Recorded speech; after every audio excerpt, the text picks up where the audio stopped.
rakyat Malaysia mungkin supaya kita tidak mencemarkan kita punya sumber-sumber air. Macam mana dibuat di negara maju? Kerana kadang-kadang kita kata kita kena educate, kita kena bagi pengetahuan pendidikan pada orang tu. Tapi macam di negara-negara lain dia dibuat begitu sistematik.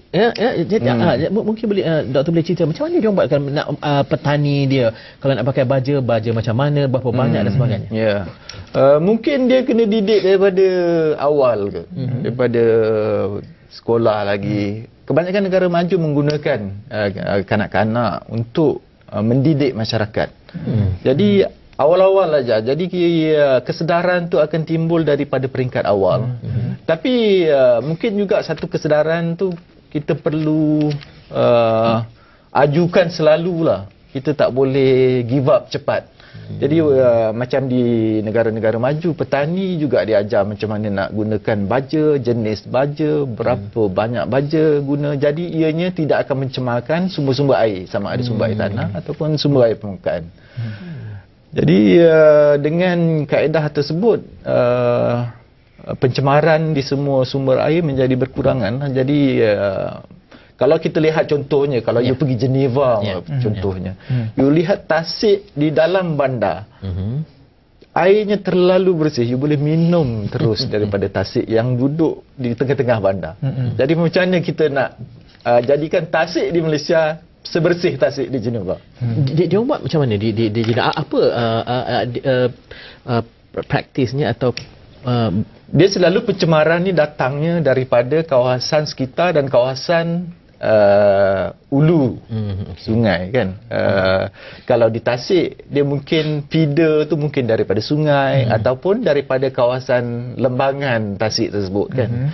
Jadi kalau tak ada pencemaran dalam kawasan tu atau kawasan hulu, Tasik itu tak akan tercemar. Sama di Malaysia. Kalau kita rasa kita boleh hindarkan semua bentuk pencemaran di kawasan hulu sungai dan sungai kita akan sentiasa terjaga.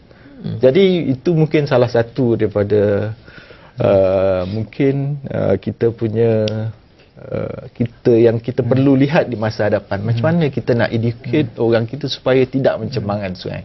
Ini mungkin kita nak tanya esiknya Wan Zamri, di Kelantan macam mana diajar? Kan ini Kelantan pakai 40% kan. Jadi macam mana nak mengajar orang tempatan supaya sama-sama menjaga ini sumber. Sebenarnya Dr. Saim itu tadi, saya rasa education awal perlu. Peringkat sekolah kita ajar anak-anak kita supaya mengamalkan penggunaan amalan terbaiklah dalam penggunaan air. Macam mana kita nak buang, macam mana kita menguruskan sungai kita. So bila generasi akan datang, kalau lihat di Eropah tahun 30-an, sungai dia mungkin lebih teruk daripada kita. Tapi sehingga sekarang mereka telah belajar daripada kesilapan mereka dan kita perlu belajar daripada kesilapan kita. Baiklah, terima kasih banyak Insinyur Haji Wan Zamri, Wan Ismail dari Kelantan Sedia Barat dan juga Dr. Saim Suratman dari Nahrib. Ada email lain tapi untuk topik lain saja, saya tak baca kalau email ni. Terima kasih banyak dan kalau kepada penonton yang mahu memberikan maklum balas, sila hantar email kepada kami ataupun boleh hantar terus saja maklum balas ke Facebook Astro Awani yang sentiasa rajak dengan pelbagai perbahasan, tak kira politik, ekonomi dan sebagainya. Jadi kita akan berhenti di sini, kita akan jumpa lagi malam esok. Assalamualaikum dan selamat malam.